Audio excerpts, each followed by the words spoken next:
Et notre invité politique ce matin, c'est Julien Aubert. Bonjour Julien Aubert. Bonjour. Merci beaucoup d'être avec nous, député républicain de Vaucluse. On est ensemble pendant 20 minutes pour une interview en partenariat avec la presse quotidienne régionale, représentée par Stéphane Vernet. Bonjour Stéphane. Bonjour. Stéphane qui dirige le bureau parisien du journal Ouest France. Et on commence, Julien Aubert, avec Jean Castex, qui a donc reçu hier soir les chefs de parti et les présidents de groupes parlementaires pour faire un point sur la crise sanitaire et sur la méthode du gouvernement. Est-ce que les Républicains soutiennent le gouvernement dans la gestion de cette crise ? Les Républicains sont interloqués parce qu'ils sont, Damien Abad l'a d'ailleurs exprimé très clairement, on est sortis de là, mais pas que lui d'ailleurs, tous les présidents de groupes et de partis sont sortis de là quand même sur leur faim par rapport aux questions qui se posent. Donc, si vous voulez, nous on soutient dans le sens où on a envie effectivement que notre pays sorte rapidement de cette crise sanitaire. Mais force est de reconnaître que le gouvernement ne nous y aide pas beaucoup. Pourquoi ? Parce qu'il n'y a pas de méthode ? Parce qu'il n'y a pas de méthode. Rappelez-vous qu'il a commencé sur les masques en nous expliquant que ça ne servait à rien. Puis maintenant, on est passé à une doctrine extrême où si vous ne l'avez pas aux toilettes, quand vous êtes tout seul, vous commettez un grave crime.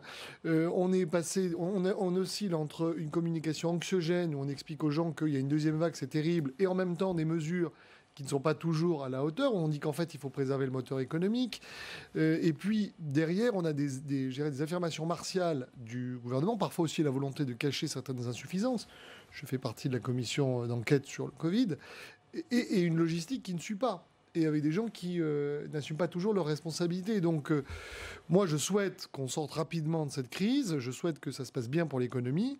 Mais en même temps, j'aimerais que chacun assume ses responsabilités, qu'on ne se retranche pas derrière des scientifiques qui ne sont pas toujours d'accord entre eux, et qu'au plan de la logistique, Jean Castex et le gouvernement suivent. Mais la stratégie gouvernementale, elle est plutôt facile à comprendre, à suivre. Hein. Tester, tracer, isoler. Est-ce que le problème, c'est justement qu'elle est facile à comprendre, mais qu'elle ne marche pas du tout ? Il ne suffit pas simplement de définir une stratégie, il faut s'en donner les moyens. Qu'est-ce qui s'est passé avec les laboratoires, par exemple ? Le fait qu'ils soient complètement engorgés, qu'il faille 10 jours en région parisienne pour avoir les résultats d'un test PCR ? De ce que j'ai compris, d'abord, si vous voulez, on fixe des objectifs. Je ne suis pas certain qu'on a fixé des objectifs totalement en partenariat avec ceux qui étaient capables de faire ces tests, de manière à voir, de manière calendaire, je dirais, la montée en puissance. Donc, à un moment donné, il y a une attente sociale. C'est normal puisqu'on était en retard. Et puis ensuite, vous avez un président qui dit on va arriver à X centaines de milliers de tests par semaine, sans visiblement se poser la question de la montée en charge. Mais je vous rappelle quand même qu'en juin, il y avait un début de polémique. J'étais invité sur les plateaux. On disait mais alors on a plein de tests qui ne servent à rien. Ils ne servent à rien. Donc, il faut, si vous voulez, modérer les critiques parce que le gouvernement essaie de faire ce qu'il peut. Reste que, quand même, sur le sujet des tests, comme sur le sujet des masques, il ne peut être que tenu responsable, je dirais, de la logistique. Voilà. Et il y a, je crois, un défaut d'organisation logistique. C'est pas seulement de l'administration, on confond les deux. Il y a un défaut d'organisation logistique de l'État, qui s'est vu d'ailleurs pendant la crise avec des collectivités territoriales qui ont occupé le champ libre, avec du coup des disparités criantes entre territoires, entre ceux qui avaient les moyens de le faire et ceux qui n'avaient pas les moyens de le faire. Mais dans sa stratégie, Jean Castex, qui donne justement la main au territoire avec désormais des mesures territorialisées, vous qui parlez beaucoup des territoires chez les Républicains, vous dites bravo, c'est la bonne méthode ? De passer par les territoires ? Le fameux couple maire-préfet. Oui, alors moi je suis très content qu'effectivement on réévalue le rôle du préfet et le rôle du maire. Encore faudrait-il d'ailleurs qu'on en tire les conséquences si un jour on fait un texte sur la décentralisation pour revoir et considérer que c'est bien la maille de la République qui se fait dans les communes, parce qu'on les a quand même privés, ces pauvres maires, de quasiment toutes leurs prérogatives. Quant aux préfets, on les a transformés parfois en animateurs départementaux. Donc, qu'on en tire les conséquences. On est peut-être allé trop loin dans la manière dont on concevait la décentralisation. Parce qu'aujourd'hui, on a aussi un autre discours qui dit mais il faut aller vers la différenciation, vers une sorte d'autonomisation et pourquoi pas de fédéralisme. Et je le combats parce que je crois que c'est pas l'essence de notre pays. Donc oui, très bien, mais pas... il faut quand même voir. Moi, j'ai des maires qui m'ont dit le maire d'à côté fait des grosses annonces, généralement le maire d'une grande commune. Et puis moi, j'ai des gens qui me disent et vous, pourquoi est-ce que vous ne nous apportez pas les masques ? Et j'ai un jour un maire qui dit mais nous, forcément, si on ne fait pas, ça veut dire que vous voulez qu'on meure en fait. Alors les gens disent non, si, puisque vous dites que je ne le fais pas. En réalité, la raison est simple, c'est que je n'ai pas les moyens de le faire. Bon. Et vous avez eu des régions très réactives. La mienne, par exemple, a été très réactive. Renaud Muselier a fait beaucoup de choses. Et puis d'autres, vous avez des régions qui ont moins existé, mais tout simplement parce qu'elles n'avaient pas forcément les moyens ou parce que la coordination fonctionnait moins bien. Et c'est ça qui me choque, si vous voulez. Alors après, sur la stratégie tout à l'heure qu'on a citée, isoler, tester, c'est la stratégie de la Corée. Bon, C'est exactement, si vous voulez, vous avez un rapport qui a été fait d'ailleurs qui est très Mais intéressant. en Corée, ça a plutôt bien marché. Et en Corée, ça a marché. Donc à un moment donné, c'est pas la stratégie qui est en cause. Mais d'abord, le C'est gouvernement a mis l'application. beaucoup de temps pour s'en rendre compte. Moi, le 1er avril, j'ai sorti une tribune qui disait il faut isoler les malades et il faut proposer le masque pour tous dans la rue.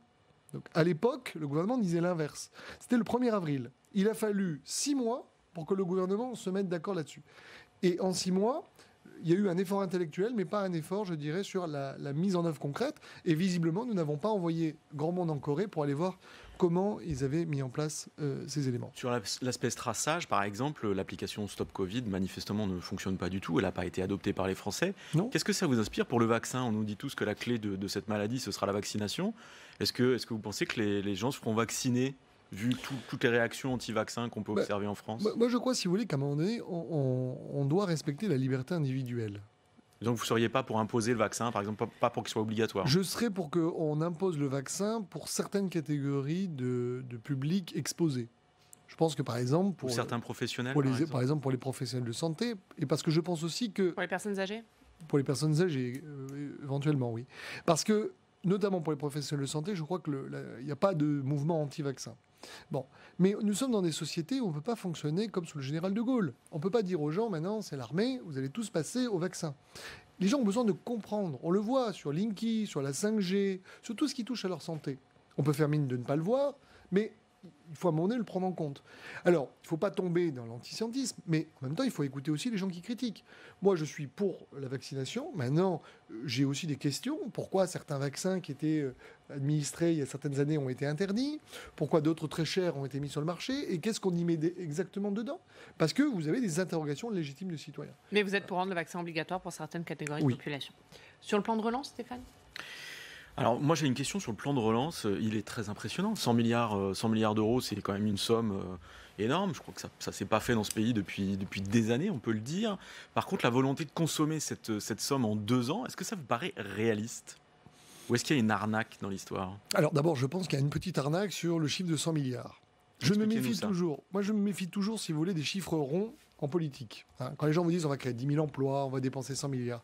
Parce que je sens le communicant qui dit il faut frapper l'esprit de l'opinion publique. Et donc c'est un plan qui a été fait pour, quelque part, donner confiance aux Français, d'où le chiffre magique de 100 milliards. Quand vous rentrez dans le détail, il y a des milliards qui viennent de l'Union européenne, il y a des milliards qui sont redéployés. En réalité, l'effort réel est sans doute plus proche de 40 que de 100. Bon. Deuxièmement, on est sur des stratégies d'investissement. Alors je donne par exemple un exemple qui concerne mon domaine plutôt d'expertise, l'hydrogène. Vous avez un grand plan hydrogène. Le grand plan hydrogène, c'est pas ça qui demain va permettre de sauver votre marchand de journaux, je dirais, menacé. C'est très important pour le secteur, mais c'est plutôt à horizon 2030. Bon. De plus, le grand plan hydrogène, on a prévu par exemple donc développement de capacité. Certains disent qu'il faudrait de l'électricité intermittente pour permettre de faire cet hydrogène. Ça n'a pas du tout été prévu dans les capacités actuelles de la programmation pluriannuelle de l'énergie. Donc, si vous voulez, si on veut faire ce plan hydrogène et donc dépenser ces milliards, à un moment donné, on va buter sur la cohérence avec ce qui avait été prévu auparavant dans les projections énergétiques. Et un exemple de communication politique qui cadre mal avec une stratégie industrielle. Et donc, c'est à mon avis plus un plan, je dirais, d'investissement sur le moyen terme et le long terme qu'un plan de soutien à l'économie à court terme. D'où d'ailleurs votre très intéressante question, c'est qu'il risque de ne pas être en fait consommé sur 2 ans, tout simplement parce qu'il n'y en a pas aujourd'hui besoin, parce qu'il ne suffit pas... C'est exactement le même problème que sur les masques. Il ne suffit pas pour le politique de dire « ça y est, j'appuie sur le bouton et demain nous sommes un grand pays de l'hydrogène », ça ne marche plus comme ça. Voilà. Et donc, nous n'avons plus les outils, on manque d'ingénieurs de l'État. Si vous voulez, si on veut être capable de mettre en place ces politiques, il faut restaurer Polytechnique comme grand corps de formation d'ingénieurs. Il faut remettre des ingénieurs dans l'État. Il faut recréer une DGA qui soit une vraie direction générale de l'armement, une vraie DGA qui soit l'incubateur de projets industriels et remettre dans tous les ministères des fonctions logistiques. Et ça prend pas 2 ans. Et là, effectivement, vous pouvez commencer à dire, je vais faire un plan de relance. Mais clairement, puisque vous aurez à vous prononcer sur les mesures de ce plan de relance dans quelques semaines au Parlement, quelle sera votre position? Si c'est dans le projet de budget, puisqu'ils ont été malins, ils ont mis le plan de relance dans le plan de budget annuel. Mais le budget préliminaire, il est, si vous voulez, pour l'année 2021. Moi, je vais me prononcer pas sur le plan de relance. Je vais me regarder ce que effectivement on dépense. Sur l'ensemble du budget. Voilà. Et donc, ce sera un vote négatif, parce que le budget, c'est un vote symbolique. C'est est-ce que vous êtes dans la majorité ou dans l'opposition. Et il ne faut pas être ambigu. Il y a trop, si vous voulez, de rumeurs qui laisseraient croire que finalement, les Républicains seraient à la République En Marche, que le Coca Light est au Coca. Mais moi, je ne suis pas du Coca Light, donc je vote contre. Voilà. Je vote contre parce qu'il y a beaucoup d'autres raisons pour lesquelles je m'y oppose et parce qu'il y a des choix budgétaires qui n'ont pas été faits pendant des années. Maintenant, ça commence un peu à être corrigé. Je pense notamment au secteur de l'énergie, où ils sont en train de revoir pour les prix sur le photovoltaïque, etc. Mais voilà, pas d'opposition constructive, une opposition tout court.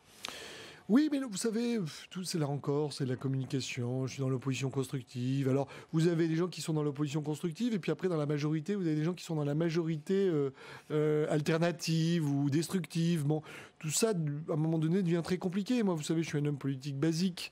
Voilà, il y a les Gaulois, il y a les Romains. Je joue chez les Gaulois. Voilà. Allez, un mot sur l'actualité du jour. C'est Emmanuel Macron qui va donc annoncer le doublement du congé paternité qui passera de 14 à 28 jours avec une partie obligatoire.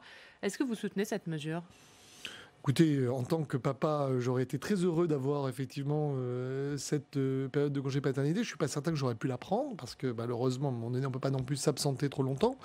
D'où la partie obligatoire pour faciliter le fait que les papas puissent la prendre. C'est différent parce que moi, je suis mon propre employeur. Hein, voilà. Écoutez, si on peut se le payer, je crois qu'on a besoin de protéger le lien familial et que quand une femme vient d'avoir un enfant, c'est très compliqué de le gérer tout seul. Voilà. Et donc, c'est bien qu'il y ait le papa parce que les premiers temps sont difficiles, surtout pour le premier enfant. 500 millions d'euros, ça va coûter en année pleine. Vous dites qu'il faut les mettre sur la table ? Une civilisation, oui, se démarque lorsqu'elle sait faire des choix budgétaires qui correspondent à des choix de vie et qui les assume. Vous déposez une proposition de loi visant, je cite, à punir pénalement l'appropriation du bien d'autrui sans motif légitime et à défendre le droit de propriété. En clair, c'est une proposition de loi anti-squatteur. Quel est l'objectif ? Est-ce que vous dites qu'aujourd'hui, la justice n'est pas assez efficace ? En fait, on a un problème. C'est que vous avez le droit de propriété qui est dans la Déclaration des droits de l'homme et du citoyen, et ensuite vous n'avez aucun mécanisme de protection. Dans le Code civil, on ne protège que la vie privée. C'est-à-dire on protège les personnes. On protège votre domicile. D'où tout un pan de jurisprudence qui est de dire je protège le domicile, donc l'intrusion dans le domicile. Donc ce qu'on punit, c'est la personne qui rentre par effraction dans votre domicile. Et d'où ensuite tous les problèmes de squat, quand quelqu'un au bout d'un certain temps, a fait de votre propriété son domicile, il est donc plus protégé que le propriétaire. Ce que je propose dans ce texte, c'est de protéger la propriété. Toute personne qui vole votre propriété est punie pénalement. Pas l'introduction, le fait de l'occuper, à condition qu'elle ne puisse pas montrer un bout de texte, un bout de papier qui dise voilà pourquoi j'y suis. Et donc, vous avez un effet dissuasif. Vous pouvez aller voir votre squatter en disant mais monsieur, vous êtes, ou madame, vous êtes chez moi, et ça, c'est puni de tant d'années de prison et de milliers d'euros d'amende. Et donc, ça va faire réfléchir les squatteurs, parce qu'aujourd'hui, ils savent qu'ils ne risquent finalement que l'effraction. Alors, il n'est pas normal dans nos sociétés modernes que si demain je vous pique votre scooter, je risque plus pénalement que si je vous pique votre appartement pendant 3 ans. Elle sera examinée quand, cette proposition de loi à l'Assemblée ? Alors, elle est déposée. Pour l'instant, elle n'est pas inscrite dans une niche. Moi, je souhaiterais, dans un esprit de concorde bipartisan, que la majorité En Marche reconnaisse ses erreurs. C'est un texte un peu moins élaboré qui avait été déposé il y a 1 an. Il l'avait rejeté, sans même le discuter, avec un vote de motion rejet préalable. Je souhaiterais qu'ils le reprennent, parce qu'aujourd'hui, ils veulent faire un petit amendement qui ne va corriger en fait que la partie administrative, c'est-à-dire la partie police, la partie préfet. Le préfet d'ailleurs qui aura la possibilité de vous dire non, je refuse d'expulser les squatteurs au bout de 48 heures. Et vous retomberez dans les mêmes problèmes, c'est-à-dire les problèmes de justice qui peuvent prendre plusieurs années. Moi je dis réglons le problème. Arrêtons de nous cacher derrière des faux semblants. Il y a tellement de gens qui souffrent. C'est tellement un moteur pour la haine du politique, pour la tristesse. Des gens qui vous appellent, qui perdent leur bien. À un moment donné, on a un esprit, enfin un devoir de responsabilité. Moi, je vais avoir besoin d'explications. J'ai dû rater un épisode. Il me semblait que tout ça avait été réglé par la loi Marivonne de 2015. Vous savez, Marivonne, c'était une octogénaire rennaise qui possédait une maison, qui était squattée. Elle ne pouvait plus faire sortir les squatteurs. Tout le monde s'était ému de cette histoire. La maison avait été très fortement dégradée. Et finalement, il y a une loi en 2015 qui a été adoptée pour dire que finalement, on pouvait intervenir, la police pouvait intervenir au-delà du délai de 48 heures. Or, aujourd'hui, on voit que le sujet revient sur la table. Oui. Pourquoi est-ce qu'à chaque fois, le problème se repose ? Parce qu'on refuse de parler du problème de fond. Alors c'est quoi le Moi, problème j'ai de fond ? commencé à travailler avant Maryvonne. Le fait de... Oui, en 2015, je leur ai dit, ça ne va pas régler le problème. Ça n'a rien réglé, du coup. C'est exactement, un petit peu, c'est exactement la même philosophie que l'amendement qui est proposé actuellement. C'est de dire, on va protéger la résidence principale et la résidence éventuellement secondaire et résidence occasionnelle. Donc, en fonction de la notion de domicile, on reste toujours dans la protection de la vie privée. Et lorsqu'il y a un squat, c'est-à-dire donc quelque part une effraction. Moralité, vous aurez toujours des trous dans la raquette. Demain, vous achetez un appartement, vous faites de la rénovation, ça n'est pas encore votre résidence principale, quelqu'un vient la squatter, vous n'êtes pas protégé par cet amendement. Vous aviez acheté un petit logement pour votre retraite, vous le louiez, à un moment donné, il est squatté. Ça n'est pas votre résidence principale ou secondaire. Quelqu'un vient s'installer dans votre garage, ça n'est pas votre résidence principale ou secondaire. Donc vous buterez toujours sur des problèmes de jurisprudence et d'interprétation de la loi. Et toujours, c'est toujours le cas de la police, si vous voulez. On dit, on va agir au moment, si vous voulez, du flagrant délit. Or, tous les cas ne sont pas des flagrants délits. Moi, j'ai une dame qui est venue me voir, pas plus tard qu'il y a 3 jours, locataire indélicat. Il fait ses premiers mois, puis au bout d'un an, au bout de 2 mois, il arrête de payer. Ben, vous avez les mêmes problèmes. Donc, à un moment donné, il faut protéger la propriété. Et ce n'est pas un problème de logement, c'est un problème d'impunité pénale. Et ce n'est pas chez Mme Vargon, c'est M. Dupond-Moretti qui se tait depuis 15 jours sur le sujet. Allez, on va parler de votre parti, Julien Aubert, Les Républicains. Xavier Bertrand, qui fait donc un pas de plus, un grand pas vers sa candidature à la présidentielle. Ce serait le bon candidat pour votre camp ? Il ferait un bon candidat parce que c'est quelqu'un qui... je partage notamment sa volonté de renouer le fil avec les classes populaires, avec cet électorat populaire qui était celui du RPR qui nous a quittés parce qu'il dit finalement vous ne nous avez pas protégés et vous ne comprenez pas. Après, il a une fibre plus nordiste, c'est-à-dire sur les questions sociales. Dans le sud, il y a aussi un malaise identitaire et culturel, le fameux séparatisme. Personne ne veut le voir, mais voilà, ça pose un vrai problème que dans les rues de certaines villes du Sud, vous ayez des gens qui s'habillent comme en Arabie Saoudite. Voilà. Et puis après, on s'étonne qu'à Strasbourg, vous ayez une femme qui se fasse violenter parce qu'elle portait une jupe, et parce qu'on dit, si tu portes une jupe, tu es une femme de mauvaise vie. Je ne dis pas le terme qui a été utilisé, mais c'est ça le fond du problème. Bon, et puis il y a un malaise économique global sur lequel et un déclassement. Assez de droite, il peut rassembler votre camp, Xavier Bertrand ? Vous savez, c'est une question qui est difficile à résoudre. D'abord parce qu'aujourd'hui, hier, on n'en parlait pas, aujourd'hui tout le monde en parle. Vous avez plusieurs autres candidats. Vous avez Bruno Retailleau qui s'est déclaré, vous avez sans doute Valérie Pécresse. Moi, je pense, si vous voulez, qu'on doit d'abord établir des règles. On a cru que vous alliez nous dire, moi aussi, je suis candidat. Non. Moi, je pense, si vous voulez, qu'il faut savoir rester à sa place. Mais vous avez... Votre liste est courte, il y en a plein d'autres qui s'intéressent. Oui, mais pour être candidat, c'est pas très compliqué. François Baroin, il est plus dans votre liste. Un peu d'égo et beaucoup de courage, ou beaucoup d'égo et peu de courage. Il est plus dans votre liste, François Baroin. Vous n'y croyez plus à sa candidature ? Moi, j'ai cru comprendre, si vous voulez, qu'il n'avait pas envie d'être candidat. Mais je crois qu'il faut établir des règles, d'abord pour voir comment est-ce qu'on soutient, voilà, comment on détermine le soutien, et puis ensuite qu'il y ait un débat sur le fond. On a trop tendance à critiquer les personnes. Ce qui m'intéresse, c'est le sujet de la souveraineté, moi. Voilà, je verrai chez les candidats lequel a compris le plus sensiblement qu'on ne peut pas mettre en place n'importe quelle politique si on ne rétablit pas les outils de la souveraineté sur ce territoire. Ce qui ne veut pas dire être nationaliste, anti-européen, autarcique, comme on le fait croire. Voilà. Mais par exemple, la justice a pris beaucoup trop d'indépendance. Le politique peut voter des lois. Si demain les juges font ce qu'ils veulent, eh bien, vous ne servez à rien et les gens vous disent « Pourquoi irais-je voter ?» C'est aussi simple que ça. Gérard Larcher, le président du Sénat, ne cesse de parler d'un processus de départage à construire pour départager les candidats et les candidates de la droite et du centre à cette élection présidentielle. Ça pourrait être, pour vous, ça pourrait être quoi, ce fameux processus de départage ? Entendu, personne n'a envie, chez les Républicains, de revivre une primaire, si j'ai bien compris. Non, mais le mot de primaire, personne n'a envie de revivre l'affaire Fillon. Personne n'a envie de revivre une primaire ouverte où des socialistes sont venus voter pour choisir notre candidat. Du coup, qu'est-ce qui reste ? Ce qui reste, à mon avis, c'est un processus de départage où les adhérents qui font vivre les Républicains ont quand même un poids substantiel, majoritaire dans le collège électoral. Vous ne pouvez pas dire à des gens qui font vos campagnes, qui font vivre votre parti toute l'année, au moment de choisir de la grande échéance, votre avis ne compte pas. Je défends la souveraineté. Le citoyen français a plus de droits que celui qui vient d'arriver, qui est de l'autre côté de la frontière. Eh bien, ça vaut pour les Républicains. Celui qui était là avant et qui fait vivre ce parti a plus de droits que celui qui passe le bureau et qui dit « Coucou, je viens choisir votre candidat ». Donc un choix réservé aux seuls militants, pour être Non, clair. pas forcément, parce qu'on peut élargir à condition que le socle des gens qui sont adhérents garde une majorité. Par exemple, associer des partis qui soutiennent des candidats. Xavier Bertrand veut participer, la manufacture. On pourrait avoir un autre système qui passe par un collège électoral ad hoc, avec des conseillers nationaux élus par les adhérents, et puis pourquoi pas les maires, les conseillers départementaux, conseillers régionaux encartés LR, ce qui permettrait peut-être d'équilibrer et d'avoir une représentation de toute la diversité territoriale. Un président de région a un grand impact sur les maires de sa propre région. Donc vous voyez, on peut trouver... À question, pour peu, si vous voulez, qu'on reste entre gens raisonnables. Voilà. Sinon, écoutez, il n'y aura pas de processus de départage et ça réglera. C'est très gaulliste, au premier tour. La question est de savoir si ça nous sera préjudiciable ou pas. Mais ça sera tranché quand, ça? Il faut que ça soit tranché quand pour vous? Ah, ça c'est une question qu'il faut poser au président du parti. J'ai compris qu'il voulait remettre après les régionales la question du mode de désignation, mais qu'il voulait y réfléchir. C'est le bon calendrier pour vous? Moi, j'ai plaidé pour qu'on discute avant les régionales d'un mode de départage quand on ne connaît pas encore les candidats. Parce que quand vous connaissez les candidats, ça vient évidemment colorer. Ça peut colorer les règles, puisque quelqu'un qui sait qu'il va être candidat va dire mais moi je préfère tel système parce que ça met évidemment plus positif. L'idée d'un candidat ou d'une candidate providentielle, quelqu'un de suffisamment charismatique qui s'imposerait naturellement à tous, ça vous y croyez ou ça pourrait être qui? Ça peut arriver. Peut-être que Nicolas Sarkozy voudrait un jour partir. Vous y croyez encore à son retour? J'y crois, j'en sais rien pour tout vous dire.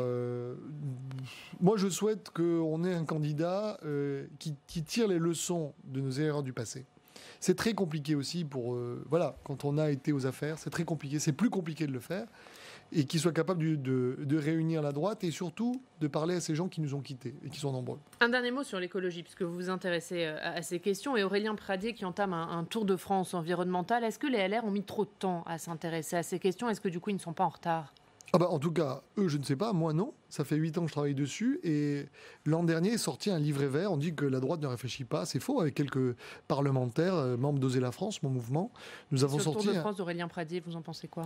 Peut-être qu'il va trouver quelque chose d'alternatif, mais vous savez, au bout de 8 ans, j'en suis quand même arrivé à considérer voir les points de convergence et de divergence. Parce que sur le diagnostic, c'est assez clair. Vous savez, sur l'énergie, ça fait longtemps qu'on plaide au Parlement pour une politique qui soit différente de celle du gouvernement. Mais en tout cas, je ne peux faire que la publicité du livre d'Oser la France, qui s'appelle Livret vert pour une écologie humaniste. La différence, si vous voulez, c'est que moi, je ne défends pas une écologie de droite. Je crois que c'est pas de droite ou de gauche. Je pense qu'il y a une écologie radicale qui élimine l'homme des processus de décision et des processus d'application de cette écologie. Et moi, je défends une écologie dont on peut débattre, rationnelle, et qui effectivement respecte aussi les traditions et les coutumes de nos territoires. Et merci.